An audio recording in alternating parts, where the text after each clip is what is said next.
اعوذ باللہ من الشیطان الرجیم بسم اللہ الرحمن الرحیم ربی یسر ولا تعسر وتمم بالخیر۔ آج میں جس موضوع پر بات کروں گا وہ ہے آسان نیکیاں۔ بعض نیکیاں بظاہر دیکھنے میں بہت چھوٹی نظر آتی ہیں، لیکن اللہ کی نظر میں ان کی بہت اہمیت ہوتی ہے اور بہت ثواب ہوتا ہے۔ تو اس میں سب سے پہلے ہے اچھی نیت کی صورت میں اللہ تعالیٰ نے اہل ایمان کو وہ نسخہ کیمیا عطا فرمایا ہے جس کے ذریعے ہر مسلمان ذرا سی توجہ سے مٹی کو بھی سونا بنا سکتا ہے۔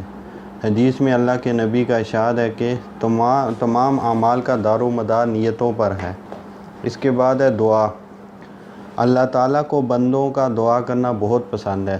دنیا میں کسی شخص سے بار بار اگر کچھ مانگا جائے تو وہ کتنا ہی بڑا سخی کیوں نہ ہو، آخر وہ اکتا جاتا ہے اور اس کے بعد وہ ناراض ہو جاتا ہے۔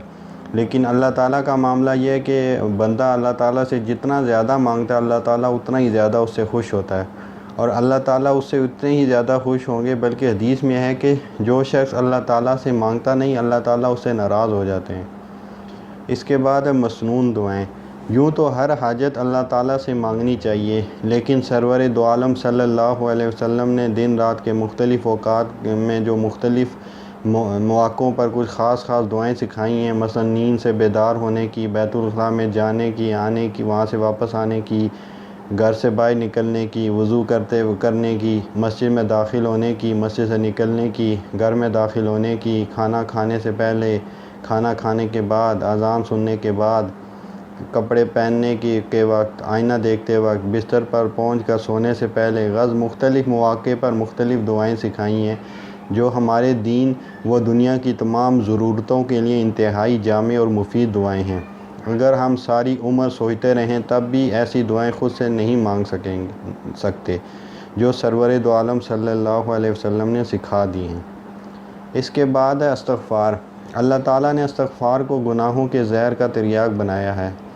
استغفار کے معنی ہے اللہ تعالیٰ سے مغفرت مانگنا۔ ہر بد سے بدتر گناہ جو حقوق اللہ سے متعلق ہو، توبہ اور استغفار سے معاف ہو جاتا ہے۔ لہٰذا جب کوئی گناہ صغیرہ یا کبیرہ سرزد ہو تو فوراً توبہ اور استغفار سے اس کی تلافی کرنی چاہیے، بلکہ خلاف اولیٰ امور پر بھی استغفار کرنا چاہیے، اور بظاہر کوئی گناہ سرزد نہ ہوا ہو تب بھی استغفار کثرت سے کرتے رہنا چاہیے۔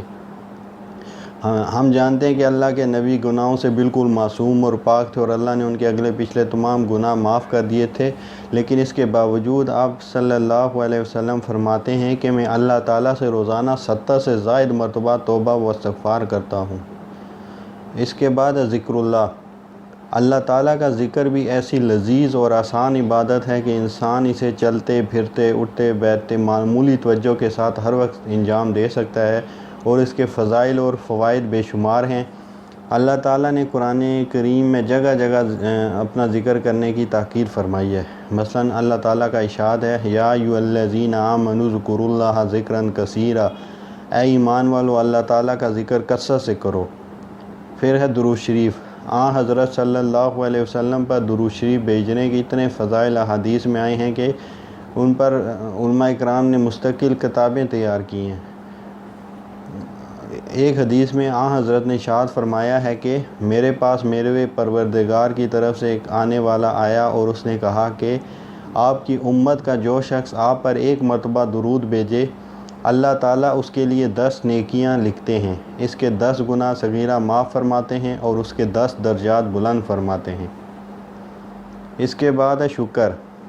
اللہ تعالیٰ کی بے شمار ہم پر نعمتیں ہیں اور ہمیں ہر وقت ان نعمتوں کا شکر ادا کرنا چاہیے۔ یہ نعمتیں اتنی زیادہ ہیں کہ اگر ہم ان کا شمار کرنا چاہیں تو ہم ان کا شمار نہیں کر سکتے۔ قرآن پاک میں اللہ تعالیٰ نے ارشاد فرمایا ہے وَإِن تَعُدُّوا نِعْمَتَ اللَّهِ لَا تُحْصُوهَا، اور اگر اللہ کی نعمتوں کو گننا چاہو تو ان کو ٹھیک شمار نہ کر سکو گے۔ اس کے بعد ہے صبر۔ اللہ تعالیٰ نے اس کائنات میں 3 قسم کے عالم پیدا کیے ہیں۔ ایک وہ عالم ہے جس میں خوشی ہی خوشی یا آرام ہی آرام ہے، غم و تکلیف کا کوئی شائبہ نہیں، یہ جنت کا عالم ہے۔ دوسرا وہ عالم ہے جس میں تکلیف ہی تکلیف اور غم ہی غم ہے، اس میں خوشی اور آرام کا کوئی شائبہ نہیں، یہ دوزخ ہے۔ اور ایک عالم وہ ہے جس میں خوشی بھی ہے اور غم بھی، راحت بھی ہے اور تکلیف بھی، اور یہ عالم دنیا ہے۔ لہٰذا اس دنیا میں آج تک کوئی ایسا انسان نہیں ہوا نہ ہو سکتا ہے جسے کبھی نہ کبھی بھی کوئی تکلیف نہ پہنچی ہو۔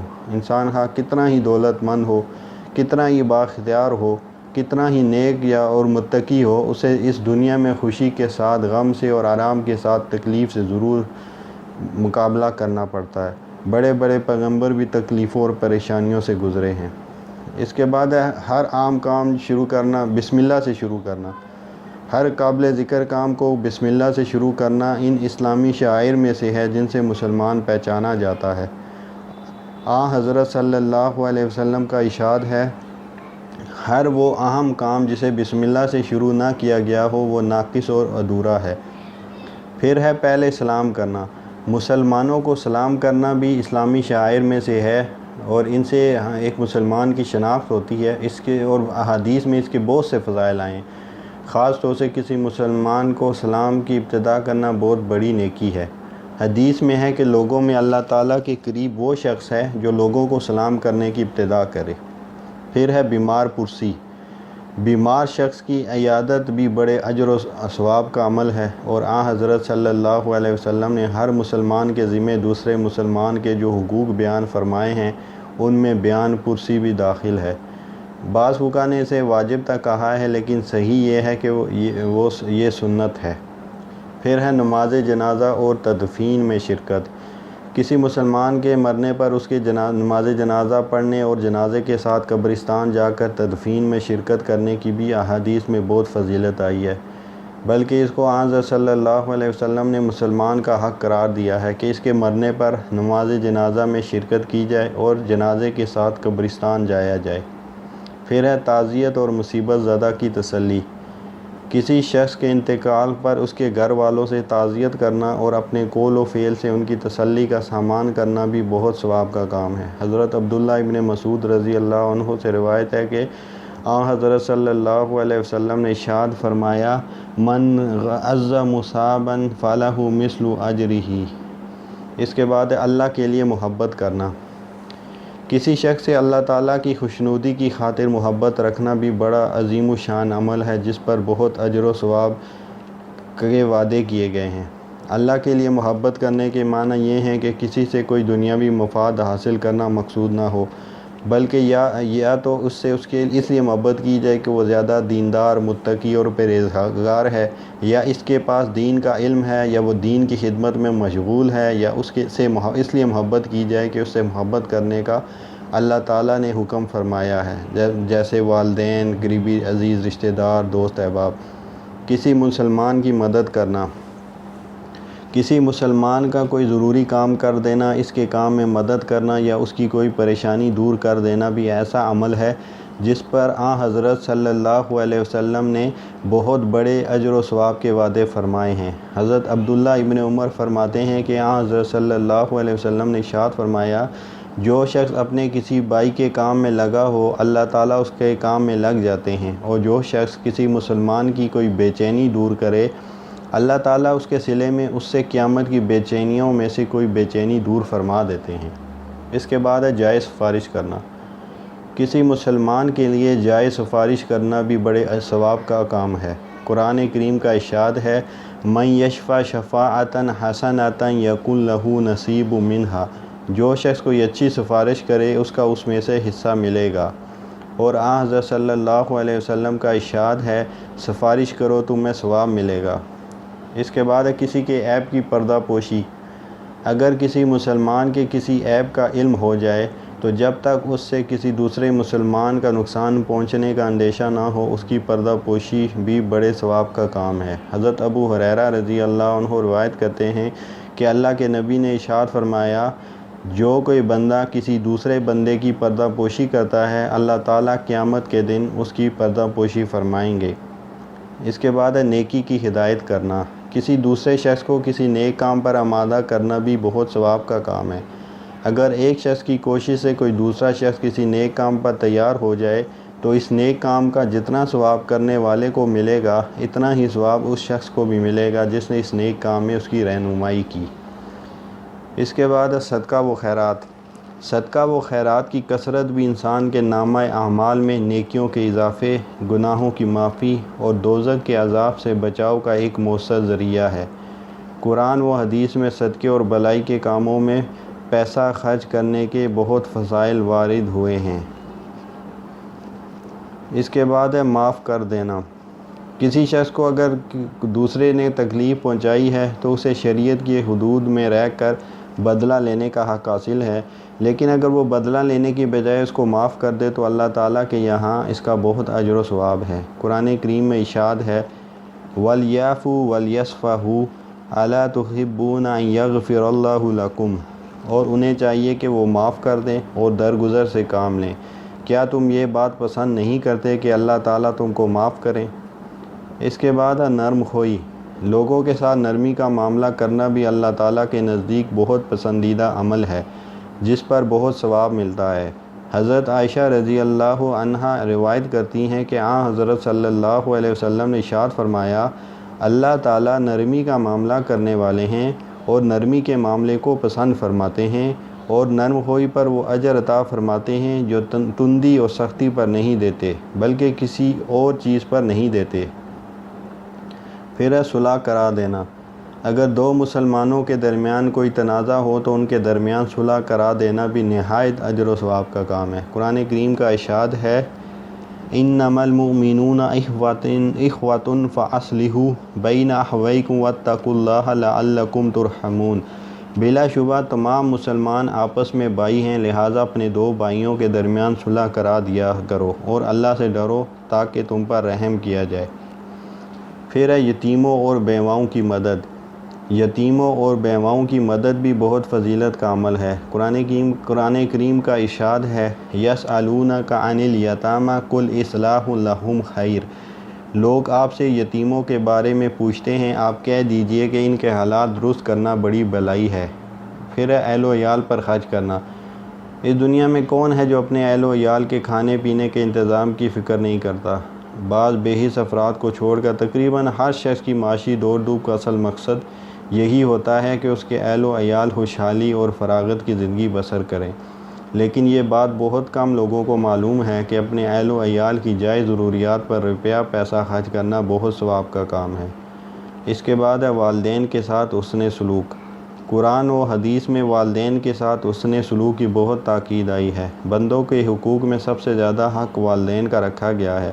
قرآن کریم نے بھی کئی مقامات پر والدین کے ساتھ اچھا سلوک کرنے کا حکم دیا ہے۔ ارشاد ہے وَاعْبُدُوا اللَّهَ وَلَا تُشْرِكُوا بِهِ شَيْئًا وَبِالْوَالِدَيْنِ إِحْسَانًا۔ یہ سورہ نساء کی آیت نمبر 36 ہے۔ اور اللہ کی عبادت کرو اور اس کے ساتھ کسی کو شریک نہ ٹھہراؤ اور والدین کے ساتھ حسن سلوک کرو۔ اس کے بعد ہے والدین کے عزیزوں اور دوستوں کے ساتھ حسن سلوک۔ جیسا کہ پچھلی حدیث سے بھی معلوم ہوتا ہے کہ جس طرح والدین کے ساتھ حسن سلوک بڑے ثواب کا عمل ہے، اسی طرح والدین کے عزیزوں اور دوستوں کے ساتھ حسن سلوک کی بھی بڑی فضیلت ہے۔ حضرت عبداللہ بن عمر رضی اللہ عنہ روایت کرتے ہیں کہ اللہ کے نبی نے ارشاد فرمایا، بہت سی نیکیوں کی ایک نیکی ہے کہ انسان اپنے باپ کے اہل محبت سے تعلق جوڑے رکھے اور اس تعلق کو نبھائے۔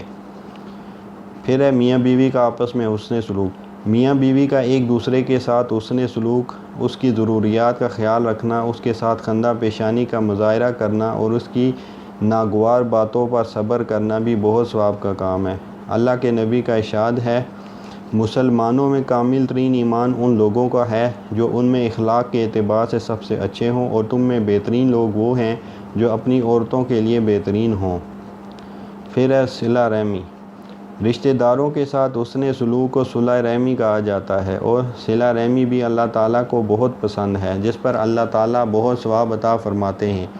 قرآن کریم نے بھی کئی مقامات پر صلہ رحمی کا حکم دیا ہے اور اس کے فضائل بیان فرمائے ہیں۔ چنانچہ ارشاد ہے وَبِالْوَالِدَيْنِ إِحْسَانًا وَبِذِي الْقُرْبَىٰ، اور والدین کے ساتھ حسن سلوک کرو اور رشتہ داروں کے ساتھ۔ نیز ارشاد ہے وَاتَّقُوا اللَّهَ الَّذِي تَسَاءَلُونَ بِهِ وَالْأَرْحَامَ، اور اللہ سے ڈرو جس کا واسطہ دے کر تم ایک دوسرے سے حقوق کے مطالبے کرتے ہو اور رشتہ داروں کے حقوق کا خیال رکھو۔ پڑوسی کے ساتھ نیک سلوک۔ اللہ تعالیٰ نے پڑوسی کے بہت حقوق رکھے ہیں۔ حضرت صلی اللہ علیہ وسلم کا ارشاد ہے کہ جبرائیل علیہ السلام مجھے پڑوسی کے بارے میں اتنی کثرت سے نصیحت کرتے رہے کہ مجھے یہ گمان ہونے لگا کہ شاید وہ اس کو وراثت میں بھی حقدار قرار دے دیں گے۔ اس کے بعد ہے خندہ پیشانی اور خوش اخلاقی۔ لوگوں کے ساتھ خندہ پیشانی اور خوش اخلاقی سے پیش آنا بھی اللہ تعالیٰ کو بہت پسند ہے اور اس پر بھی اجر ملتا ہے۔ حضرت ابو ذر غفاری رضی اللہ عنہ روایت کرتے ہیں کہ حضرت صلی اللہ علیہ وسلم نے ارشاد فرمایا، نیکی کے کسی کام کو حقیر نہ سمجھو، خواہ وہ نیک کام یہ ہو کہ تم اپنے بھائی سے کھلے ہوئے چہرے خندہ پیشانی سے ملو۔ اس کے بعد ہے ہم سفر سے حسن سلوک۔ جس طرح اللہ تعالیٰ نے مکان کے پڑوسی کے بہت حقوق رکھے ہیں، اسی طرح ہم سفر کے بھی حقوق بیان فرمائے ہیں۔ ہم سفر سے مراد وہ شخص ہے جس سے خواہ پہلے جان پہچان نہ ہو لیکن کسی سفر کے دوران وہ ساتھ ہو گیا ہو، مثلا بسوں، ریلوں اور ہوائی جہاز میں اپنے جو ساتھ بیٹھنے والے ہیں، اس کو قرآن کریم کی اصطلاح میں صاحب بالجنب کہا گیا ہے۔ یعنی وہ ہم سفر جو تھوڑے وقت کے لیے پڑوسی بنا، اس کا حق یہ ہے کہ اپنے کسی عمل سے اس کو تکلیف نہ پہنچائی جائے۔ بعض لوگ سفر میں اپنے آرام کی خاطر اپنے ہم سفروں کو تکلیف پہنچانے سے گریز نہیں کرتے، حالانکہ یہ سوچنا چاہیے کہ سفر تو ایک مختصر وقت کے لیے ہوتا ہے جو کسی نہ کسی طرح گزر ہی جاتا ہے، لیکن اگر اپنے کسی عمل سے اپنے ہم سفر کو ناحق کوئی تکلیف پہنچی تو اس کا گناہ اور شدید گناہ ہمیشہ کے لیے اپنے نامہ اعمال میں لکھا جائے گا، اور یہ گناہ چونکہ حقوق العباد سے تعلق رکھتا ہے اس لیے صرف توبہ سے معاف نہیں ہوگا جب تک کہ وہ ہم سفر اس کو معاف نہ کرے۔ اور عموماً جن لوگوں سے سفر میں ملاقات ہوتی ہے، سفر کے بعد نہ ان سے کبھی ملاقات ہوتی ہے نہ ان کا پتہ معلوم ہوتا ہے کہ ان سے معافی کرا لی جائے۔ اس لیے سفر کے اختتام کے بعد اس گناہ کی معافی کا عام حالات میں کوئی راستہ نہیں رہتا۔ اس لحاظ سے ہم سفر کو تکلیف پہنچانے کا گناہ انتہائی سنگین گناہ ہے جس کی معافی بہت مشکل ہے۔ اس کے بعد ہے اللہ کے لیے ملاقات۔ کسی مسلمان سے محض اللہ تعالیٰ کی خوشنودی کی خاطر ملاقات کے لیے جانا بھی بڑی فضیلت کا عمل ہے، اور اللہ کے لیے جانے کا مطلب یہ ہے کہ اس سے ملاقات کا مقصد کوئی دنیاوی مفاد حاصل کرنا نہ ہو، بلکہ یا تو اس لیے اس سے ملاقات کی جائے کہ وہ ایک نیک آدمی ہے یا کوئی عالم ہے اور اس کی صحبت سے اپنی اصلاح مقصود ہے، یا اس لیے ملاقات کی جائے کہ اس کا دل خوش ہو، اور مسلمان کا دل خوش کرنے سے اللہ تعالیٰ خوش ہوتے ہیں۔ اس صورت میں بھی یہ ملاقات اللہ تعالیٰ ہی کے لیے سمجھی جائے گی اور انشاءاللہ اس پر اجر ملے گا۔ پھر اس کے بعد ہے مہمان کا اکرام۔ مہمان کی عزت اور مناسب خاطرداری بھی ایمان کے شعبوں میں سے ایک اہم شعبہ ہے جس کی اسلام میں بہت تاکید کی گئی ہے۔ حضرت ابو ہریرہ رضی اللہ عنہ سے روایت ہے کہ حضرت صلی اللہ علیہ وسلم نے ارشاد فرمایا، من کان یؤمن باللہ والیوم الآخر فلیکرم ضیفہ۔ جو شخص اللہ اور یوم آخرت پر ایمان رکھتا ہے وہ اپنے مہمان کا اکرام کرے۔ اس کے بعد ہے راستے سے تکلیف دہ چیز کو دور کر دینا۔ اگر راستے میں کوئی گندگی پڑی ہو یا کوئی ایسی چیز ہو جس سے گزرنے والوں کو تکلیف پہنچنے کا اندیشہ ہو، مثلا کوئی کانٹا، کوئی رکاوٹ، کوئی ایسا چھلکا جس سے پھسل کر گرنے کا خطرہ ہو، اس کو راستے سے ہٹا دینا بھی بڑی نیکی کا کام ہے۔ پھر اس کے بعد ہے جھگڑے سے پرہیز۔ لڑائی جھگڑا اللہ تعالیٰ کو سخت ناپسند ہے۔ قرآن کریم میں جھگڑالو آدمی کی بہت مذمت کی گئی ہے۔ اس کے برخلاف حلم، بردباری اور جھگڑے سے پرہیز کو اللہ تعالیٰ پسند فرماتے ہیں اور ایسے شخص کو اجر و ثواب سے نوازتے ہیں۔ حضرت عبداللہ ابن عباس رضی اللہ عنہ روایت کرتے ہیں کہ ایک مرتبہ اللہ کے نبی نے قبیلہ عبد القیس کے ایک شخص سے خطاب کرتے ہوئے ارشاد فرمایا، تمہارے اندر دو خصلتیں ایسی ہیں جن کو اللہ تعالیٰ پسند فرماتے ہیں، بردباری اور تمکنت۔ اس کے بعد دین کی بات سیکھنا۔ ہر مسلمان کے ذمہ فرض ہے کہ وہ اپنے دین کی اتنی معلومات حاصل کرے جن کے ذریعے وہ اپنی روزمرہ کی زندگی اسلامی تعلیمات کے مطابق گزار سکے۔ ہر شخص کو پورا باضابطہ عالم دین بننا ضروری نہیں، لیکن بقدر ضرورت دینی معلومات حاصل کرنا ہر مسلمان پر فرض عین ہے۔ مثلا نماز، روزے اور حج زکوٰۃ کے ضروری مسائل، جس قسم کے معاملات اس کی زندگی میں پیش آتے ہیں، ان کے بارے میں حلال و حرام اور جائز و ناجائز کے احکام وغیرہ۔ اس کے بعد دین کی باتیں سکھانا۔ جس طرح دین کی باتیں سیکھنا بڑے ثواب کا کام ہے، اسی طرح کسی کو دین کی بات سکھانا اس سے بھی زیادہ فضیلت کا عمل ہے۔ شرط یہ ہے کہ اس کا مقصد اپنا علم جتانا اور بڑائی ظاہر کرنا نہ ہو، بلکہ دوسروں کو فائدہ پہنچانا مقصود ہو۔ حضرت ابو امامہ رضی اللہ عنہ روایت کرتے ہیں کہ حضرت صلی اللہ علیہ وسلم نے ارشاد فرمایا، اللہ تعالیٰ اور اس کے فرشتے اور آسمان و زمین کی مخلوقات، یہاں تک کہ اپنے بلوں میں رہنے والی چونٹیاں اور یہاں تک کہ مچھلیاں ان لوگوں پر رحمت بھیجتے ہیں جو لوگوں کو بھلائی کی بات سکھاتے ہیں۔ اس کے بعد بڑوں کی عزت۔ اگرچہ اسلامی تعلیمات کی روح سے اصل فضیلت تقویٰ اور علم کو حاصل ہے، لیکن ساتھ ہی چھوٹی عمر والوں کو یہ حکم دیا گیا ہے کہ وہ اپنے سے بڑی عمر والوں کی عزت کریں۔ یہاں تک کہ حضرت صلی اللہ علیہ وسلم نے ارشاد فرمایا، وہ شخص ہم میں سے نہیں ہے جو ہمارے چھوٹے پر رحم نہ کرے اور ہمارے بڑے کی عزت نہ پہچانے۔ اس کے بعد شاعر اسلام کی تعظیم۔ وہ تمام چیزیں جو اسلام اور مسلمانوں کی علامت سمجھی جاتی ہیں ان کو شاعر اسلام کہا جاتا ہے، مثلاً قرآن کریم، بیت اللہ شریف، مسجدیں، مقدس مقامات، نماز، اذان وغیرہ۔ ان شاعر کا احترام بھی بہت بڑی نیکی ہے۔ قرآن کریم کا ارشاد ہے، وَمَن يُعَظِّمْ شَعَائِرَ اللَّهِ فَإِنَّهَا مِن تَقْوَى الْقُلُوبِ، اور جو شخص شاعر اللہ کی تعظیم کرے تو یہ عمل دلوں کے تقوی کے سبب سے ہے۔ اس کے بعد بچوں پر شفقت۔ بچوں پر شفقت حضرت صلی اللہ علیہ وسلم کی سنت ہے، جیسا کہ پیچھے گزرا۔ آپ نے ارشاد فرمایا کہ جو شخص ہمارے چھوٹوں پر رحم نہ کرے وہ ہم میں سے نہیں ہے۔ انشاءاللہ باقی جو آسان نیکیاں ہیں وہ ہم دوسری قسم میں بیان فرمائیں گے۔ وما علینا الا البلاغ۔